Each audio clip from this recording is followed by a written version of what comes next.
In this video, we're going to talk about commercial kitchen design and commercial kitchen equipment, particularly when it comes to supermarkets.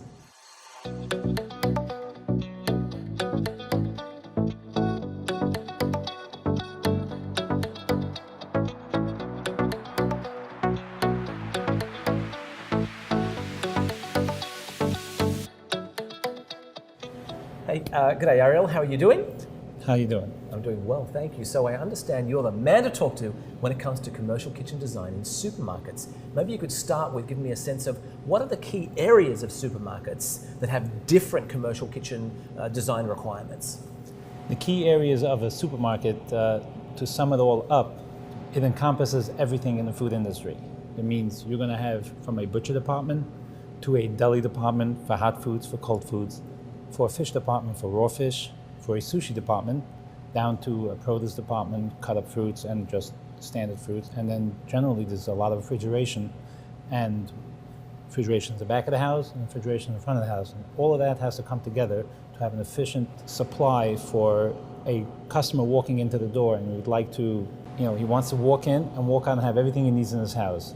And the idea is we partner up when we walk into an owner or someone that would like to feed the population and deal with the demographics correctly, is that we're able to assist them in bringing it all together.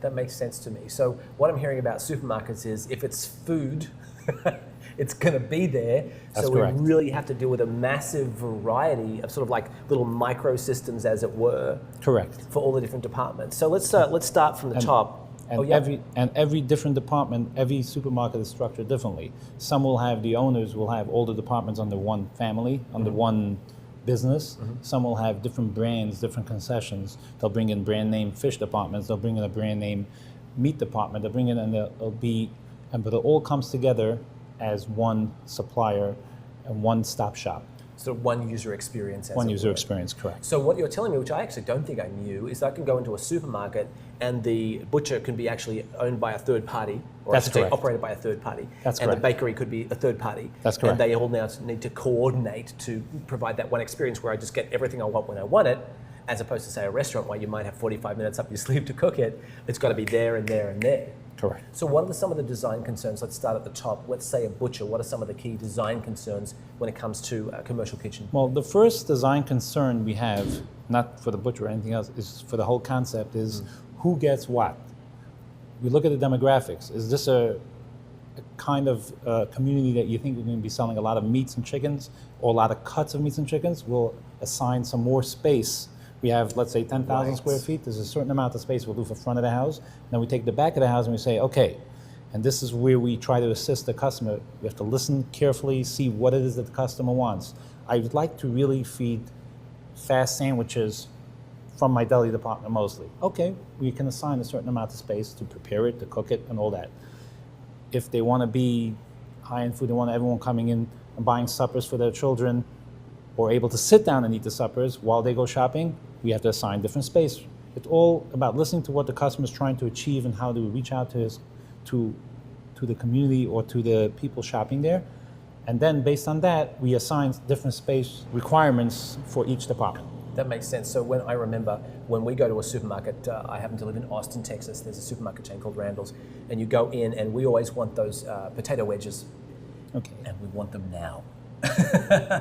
So what would be some of the, for example, commercial kitchen equipment that you might need in one of the hot food areas? Well, first of all, they'd have to have the proper space to prepare the cold food with the proper temperatures.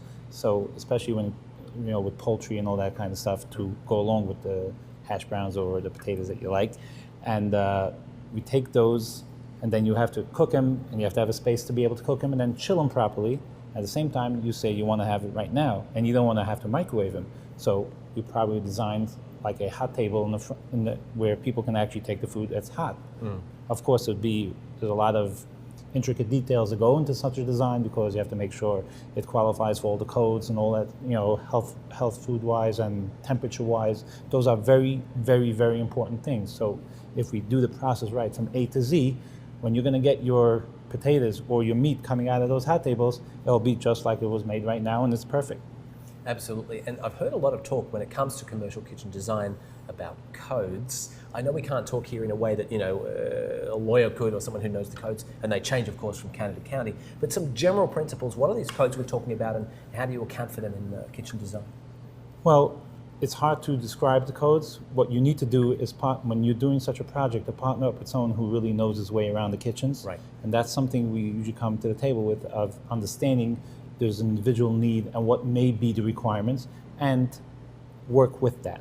So some of the codes have to do with safety, some of them have to do with Well, sanitation. They all have to do with safety, sanitation, they're protecting the employees, protecting the food, and protecting the clientele who's going to be eating the food, not to get sick, or it should be a pleasant experience. Yeah, it is very upsetting when you have some, let's say, supermarket food, and the next day you're feeling crook.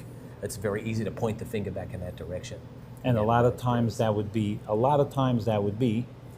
because they don't have their systems in place. They didn't set it up correctly. And if the setup is not done correctly, you can try to fix it as much as you can. And that's where it's very important to partner up with someone who really understands those needs to get the details right. We spend a lot of legwork. You'll come to a project sometimes and you'll have to halt the whole project and say, okay, we got to revisit everything, because you got to understand what it is you're trying to accomplish, not just put up a refrigerator and throw some pieces of meat in there.